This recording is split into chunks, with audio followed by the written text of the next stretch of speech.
कांग्रेस नेता ज्योतिरादित्य सिंधिया ने न्यूज 18 से खास बातचीत में बताया कि किस वजह से उन्होंने मध्य प्रदेश के सीएम पद की दावेदारी से खुद पीछे हटने का फैसला लिया। But I chose to step aside because I do believe that the party comes first, and I do believe that your ambition and your aspiration should always be secondary to the party. We always, as netas, mouth this, but I think the true test comes when you are faced with that test. पश्चिम बंगाल की ममता सरकार को Calcutta high court से बड़ा झटका लगा। High court ने ममता सरकार के विरोध के बावजूद बीजेपी की गणतंत्र बचाओ यात्रा को इजाजत दे दी, जिसके बाद सांप्रदायिक सद्भाव बिगड़ने का हवाला देकर रथ यात्रा को मंजूरी देने से इनकार करने वाली सीएम ममता बनर्जी बंगाल बीजेपी के नेताओं के निशाने पर आ गई। साजिश करके जनतंत्र को किसी ने रोकना चाहे वो रोक नहीं सकता, यही ऐलान कोर्ट ने किया। मैं तो समझता हूं ममता बनर्जी को इसके लिए माफी मांगना चाहिए। कलकत्ता हाईकोर्ट के बहाने ममता पर हमला सिर्फ बंगाल बीजेपी तक ही सीमित नहीं रहा, बल्कि दिल्ली में बैठे बीजेपी के बड़े नेताओं ने भी इस मौके को अपने हाथ से जाने नहीं दिया। और ममता जी के दबाव के बाद भी लोगों का गुस्सा फूट रहा है और इसी का दर्शन इस रथ यात्रा में होगा। कोर्ट के फैसले की वजह से बैकफुट पर खड़ी टीएमसी भी बीजेपी नेताओं के तीखे तेवर देखने के बाद सामने आई। उसने रथ यात्रा के दौरान बीजेपी नेताओं पर राज्य का माहौल खराब करने की आशंका जता दी। जंगलेर राजत्व तो नয়, जंगलेर राजत्व आजकल अनेक भालो, एरा भारतকে खराब করছে। तो वहीं कांग्रेस ने भी इशारों में बीजेपी की गणतंत्र बचाओ यात्रा को कानून व्यवस्था के लिए खतरा बता दिया। कोई पॉलिटिकल पार्टी अपना कार्यक्रम सफल करने के लिए कदम उठाए तो उसको प्रतिबंधक नहीं होना चाहिए, ये तो हम लोग चाहते हैं, लेकिन ऐसा भी नहीं होना चाहिए जहाँ पर हमारा सोसाइटी में कोई कंट्रोवर्सी आ जाए, ट्रबल आ जाए, ऐसा भी बंद करना चाहिए। मुंबई की लाइफलाइन कही जाने वाली लोकल में महिलाओं के लिए आरक्षित डिब्बों में पश्चिम रेलवे प्रशासन ने महिलाओं की सुरक्षा के लिए कैमरे लगा दिए।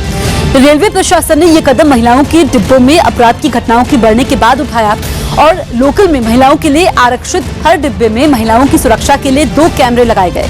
रेलवे प्रशासन का दावा है कि अब तक 16 लोकल के 50 डिब्बों में कैमरे लगाए गए हैं और बाकी लोकल में भी तेजी से सीसीटीवी कैमरे लगाए जाने का काम किया जा रहा है। वहीं रेलवे प्रशासन के डिब्बों में कैमरे लगाने पर महिलाओं ने खुशी जाहिर की। करीब 200 दिन तक इंटरनेशनल स्पेस स्टेशन में रहने वाले 3 अंतरिक्ष यात्री पृथ्वी पर लौट आए। इनमें यूरोप, रूस और अमेरिकी स्पेस एजेंसी नासा के अंतरिक्ष यात्री शामिल थे, जिनका सोयूज MS-9 अंतरिक्ष यान कजाकिस्तान के एक इलाके में उतरा। इसके बाद उन्हें स्पेस एजेंसियों के लोगों ने अंतरिक्ष यान से बाहर निकाला। हालांकि नासा की एक अंतरिक्ष यात्री की तबीयत बिगड़ने के बाद उन्हें डॉक्टरों की निगरानी में रखना पड़ा। इससे पहले इंटरनेशनल स्पेस स्टेशन में मौजूद अंतरिक्ष यात्रियों ने इन तीनों को विदाई दी। Despite some of the challenges that we had, in every one of these situations, we were able to come together, the international partners. विदाई के बाद तीनों को सोयूज अंतरिक्ष यान के अंदर भेजा गया। थोड़ी देर में सोयूज उन्हें लेकर इंटरनेशनल स्पेस स्टेशन से अलग हो गया और धरती की ओर रवाना हो गया। करीब 6 महीनों में तीनों अंतरिक्ष यात्रियों ने इंटरनेशनल स्पेस स्टेशन में 300 से ज्यादा प्रयोग किए। नेशनल हेरिटेज हाउस लीज मामले पर आज दिल्ली हाईकोर्ट का फैसला आएगा। दिल्ली के बहादुर शाह जफर मार्ग पर बने नेशनल हेरिटेज हाउस की लीज रद्द करने के फैसले को चुनौती देने वाली याचिका पर हाईकोर्ट आज अपना फैसला सुनाएगी। दिल्ली पुलिस की स्पेशल सेल अगले 2 दिन में JNU देशद्रोह मामले की चार्जशीट कोर्ट में दाखिल करेगी। सूत्रों के मुताबिक चार्जशीट में उमर खालिद और कन्हैया कुमार के नाम भी शामिल हैं। बिहार की जाने माने कारोबारी गुंजन खेमका की हत्या के विरोध में आज पटना के सभी दवा व्यापारियों ने बंद बुलाया। गुजरात की केवडिया में स्टैच्यू ऑफ यूनिटी देखने पहुंचे केंद्रीय गृह मंत्री राजनाथ सिंह ने सरदार पटेल की म्यूजियम का भी जायजा लिया।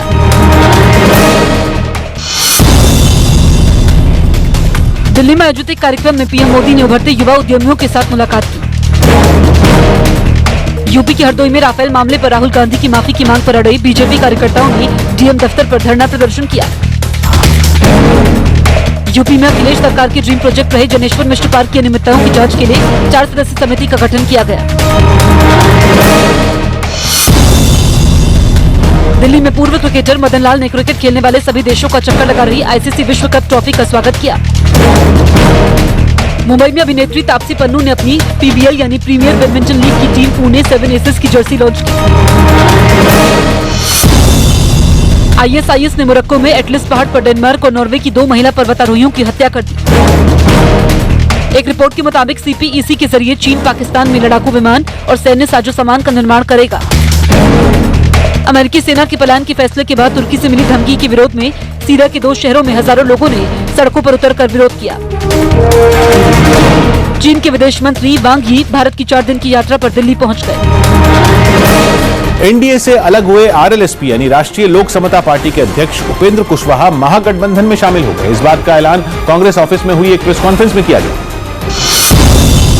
जहां आरजेडी नेता तेजस्वी यादव, जीतन राम मांझी, शरद यादव और कांग्रेस नेता अहमद पटेल मौजूद रहे। उपेंद्र कुशवाहा ने महागठबंधन का दामन थामते ही बीजेपी और नीतीश कुमार पर सीधा हमला बोला। नीतीश कुमार जी ने तो जैसे कसम खा ली है कि उपेंद्र कुशवाहा को बर्बाद करो जैसे भी हो, तो नीतीश जी एक बड़े साजिश करता और फिर उनके साथ दिल्ली की ताकत मिल गई। इस मौके पर तेजस्वी यादव ने भी हाल के विधानसभा चुनाव के नतीजों को देखते हुए महागठबंधन की मजबूती का दावा किया। राज्य स्तर पे ही नहीं बल्कि नेशनल लेवल पे तो मुझे लगता है कि पूरे नेशनल लेवल पे अब महागठबंधन बनाने की चर्चा हो रही है और उस पे काम शुरू हो गया है। लगे हाथ कांग्रेस ने भी साफ कर दिया कि जल्द ही सीटों के बंटवारे पर बात बन जाएगी। ये मेल एक विचारधारा का मेल है। हमने तो पहले से ये कहा था कि सही वक्त आएगा तो हम सीटों का बंटवारा भी बड़े ही प्यार से आपस में बैठ के हम हमारा फैसला कर लेंगे। वहीं महागठबंधन में शामिल हो चुके उपेंद्र कुशवाहा की तरह ही एलजेपी की तरफ से सीट बंटवारे पर ऐतराज जताने के बाद एनडीए में बेचैनी बढ़ गई, जिसके बाद एलजेपी अध्यक्ष को मनाने की कोशिश शुरू हो गई, जिसकी पहल खुद बीजेपी अध्यक्ष अमित शाह ने की, जिनके कहने पर बिहार बीजेपी के प्रभारी भूपेंद्र यादव, रामविलास पासवान और एलजेपी संसदीय दल के अध्यक्ष चिराग पासवान को अमित शाह से मिलवाने पहुंचे। बीजेपी अध्यक्ष के घर पर हुई इस बैठक में एलजेपी नेताओं के अलावा केंद्रीय वित्त मंत्री अरुण जेटली भी मौजूद रहे। करीब 1 घंटे तक चली इस मुलाकात के दौरान बीजेपी के बड़े नेताओं ने एलजेपी को जल्द सीट बंटवारे के मामले को सुलझाने का भरोसा दिया और इस दौरान एलजेपी नेताओं को मीडिया के सामने बयानबाजी से बचने की भी नसीहत दी गई।